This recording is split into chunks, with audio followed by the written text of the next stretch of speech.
Hi! Hello! అందరూ ఎలా ఉన్నారు? బాగున్నారా? నేనైతే చాలా చాలా బాగున్నానండి. Welcome back to my channel. నేను మీ అరుణ. ఈరోజు మన రెసిపీ వచ్చేసి పాలకూరతో ఒకసారి ఈ విధంగా పాలకూర వడలను చేయండి. చాలా అంటే చాలా టేస్టీగా ఉంటాయి. ప్రజెంట్ ఉన్న డేస్లో పిల్లలు చాలా వరకు ఆకుకూరల్ని అవాయిడ్ చేస్తూ ఉంటారు కదా! సో వీక్లీ ఒక 3 టైమ్స్ అయినా ఆకుకూరల్ని పెట్టేలాగా ట్రై చేయండి. మార్నింగ్ బ్రేక్ఫాస్ట్గా కానీ లేకపోతే ఈవినింగ్ స్నాక్ రూపంలో కానీ ఏదో ఒక రూపంలో పిల్లలకి ఆకుకూరల్ని తినిపించడం అలవాటు చేయండి. సో ఇంక మనం లేట్ చేయకుండా ప్రాసెస్లోకి వెళ్ళిపోదాం. నేను ఇక్కడ పాలకూర వడలను చేయడానికి నేను ఇక్కడ ఒక 3 కట్టల వరకు పాలకూరని అయితే తీసుకున్నానండి. ఈ విధంగా పాలకూరని తీసుకున్న తర్వాత వాటికున్న ఏరుల్ని కట్ చేసేసి నీట్గా ఒక 2-3 టైమ్స్ బాగా వాష్ చేసుకోవాలి. ఈ విధంగా వాష్ చేసుకున్న తర్వాత మీకు వీలైనంత చిన్న చిన్న ముక్కలుగా కట్ చేసుకోవాలి. ఎంత చిన్నగా కట్ చేసుకుంటే మనం చేసే ఈ వడలు అనేవి అంత పర్ఫెక్ట్గా అయితే వస్తాయి అన్నమాట. సో ఈ విధంగా కట్ చేసుకున్న తర్వాత వీటిని రెడీగా పక్కన పెట్టుకోవాలి. ఇప్పుడు ఒక మిక్సీ జార్ తీసుకొని అందులో ఒక 2 పచ్చిమిర్చిని తీసుకోవాలి. మీరు కావాలంటే మీ కారాన్ని తగ్గినట్టుగా యాడ్ చేసుకోవచ్చు. ఇందులో చిన్న అల్లం ముక్క, 4 వెల్లుల్లి రేఖలను కూడా వేసుకోవాలి. ఈ విధంగా వేసుకున్న తర్వాత ఇందులో ఒక 1/2 స్పూన్ వరకు వామును కూడా వేసుకోవాలి. వాము వేసుకోవడం వల్ల మనం ఈ వడలను తిన్న తర్వాత తొందరగా డైజెస్ట్ అనేది అవుతుందన్నమాట. సో ఈ విధంగా వేసుకున్న తర్వాత ఒకసారి మిక్సీ అయితే వేసుకోవాలి. మనం తీసుకున్నది తక్కువ క్వాంటిటీయే కాబట్టి మరీ మెత్తని పేస్ట్ లాగా అయితే మిక్సీ అయితే అవ్వదన్నమాట. తర్వాత మిక్సింగ్ బౌల్ తీసుకొని అందులోకి మనం ముందుగా మిక్సీ వేసుకున్న పచ్చిమిర్చి పేస్ట్ను కూడా ఇందులో వేసుకోవాలి. ఈ విధంగా యాడ్ చేసుకున్న తర్వాత మనం ముందుగా కట్ చేసుకున్నాం కదా పాలకూరని కూడా మొత్తాన్ని కూడా ఇందులోకి యాడ్ చేసేసుకోవాలి. ఈ విధంగా యాడ్ చేసుకున్న తర్వాత ఇందులోకి మనకి కావాల్సిన స్పైసెస్ని కూడా యాడ్ చేసేద్దాము. ఇందులో ఒక 1/2 స్పూన్ వరకు కారాన్ని యాడ్ చేసుకోవాలి. చిటికెడు పసుపు, ఒక 1 స్పూన్ సాల్ట్ని కూడా యాడ్ చేసుకోవాలి. సాల్ట్ అనేది మీ టేస్ట్కి తగ్గట్టు యాడ్ చేసుకోండి. ఒక 1/2 స్పూన్ ధనియాల పొడి, ఒక 1/2 స్పూను జీలకర్ర పొడిని కూడా యాడ్ చేసుకోవాలి. 1 స్పూన్ ఆయిల్ని వేసుకోండి.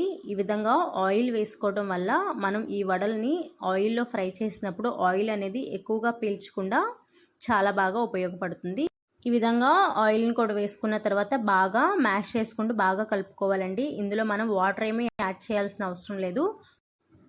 పాలకూరలో వచ్చే వాటరే సరిపోతుంది. మనం చేసే ఈ వడలు క్రిస్పీగా రావడానికి ఇందులో ఒక 2 స్పూన్ల వరకు రైస్ ఫ్లోర్ని యాడ్ చేసుకోవాలి. ఒక 1 కప్ వరకు శనగపిండిని కూడా యాడ్ చేసుకోవాలి. శనగపిండి అనేది కొంచెం కొంచెంగా యాడ్ చేసుకుంటూ కలుపుకోవాలండి. నేను ముందు ఒక 1/2 కప్పు శనగపిండిని యాడ్ చేసుకొని కలుపుకుంటున్నాను. బ్యాటర్ అనేది మరీ లూజ్గా అనిపిస్తే ఇంకొక 1/2 కప్పు తర్వాత యాడ్ చేసుకోవచ్చు. ఈ విధంగా మొత్తాన్ని వాటర్ ఏమీ లేకుండా పాలకూరలో వచ్చే వాటర్తోనే ఈ పిండిని అంతా కలిపేసేయాలి. ఈ విధంగా కలుపుకున్న తర్వాత బ్యాటర్ అనేది మీకు లూజ్గా అనిపిస్తే ఇంకొక 1/2 కప్పు శనగపిండిని కూడా యాడ్ చేసుకోవచ్చు. ఇక్కడ చూసారా, వీడియో క్లిప్పింగ్లో చూస్తే మీకు అర్థమైపోతుంది. నేను ఇక్కడ 2 కప్పుల వరకు పాలకూర అయితే తీసుకున్నానండి. 2 కప్పుల పాలకూరకి ఒక 1 కప్పు శనగపిండి అయితే కరెక్ట్గా సరిపోతుంది.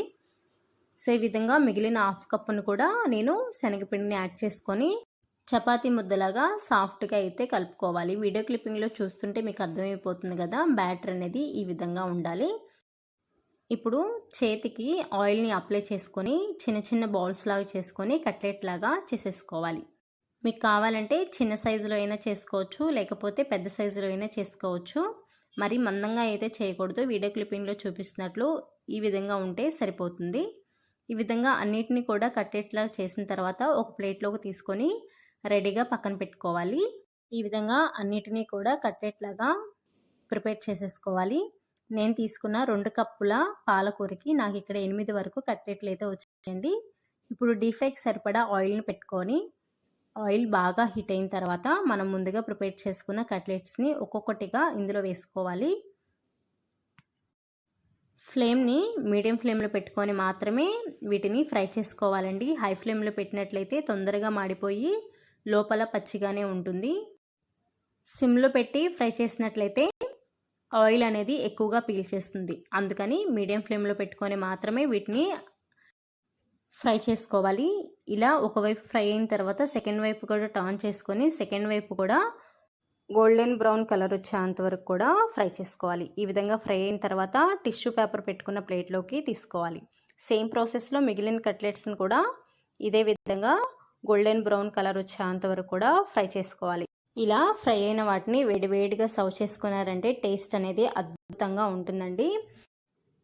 వీటిని టమాటో సాస్తో కానీ లేకపోతే రోటి పచ్చడితో కానీ సర్వ్ చేసుకున్నారంటే టేస్ట్ అనేది చాలా బాగుంటుంది. ఇక్కడ మీరు చూస్తుంటేనే అర్థమైపోతుంది కదా, ఆయిల్ అనేది అస్సలు పీల్చలేదండి. సో సేమ్ ప్రాసెస్లో మీరు కూడా ప్రిపేర్ చేసుకొని టేస్ట్ ఎలా ఉంది అని చెప్పేసి నా కామెంట్ సెక్షన్లో కామెంట్ చేయడం మాత్రం మర్చిపోవద్దు. ప్లీజ్ లైక్ చేయండి, షేర్ చేయండి, కామెంట్ చేయండి. ఇలాంటి సింపుల్ అండ్ టేస్టీ రెసిపీస్ కోసం మన ఛానల్ని వెంటనే సబ్స్క్రైబ్ చేయండి. So thanks for watching my video. Bye.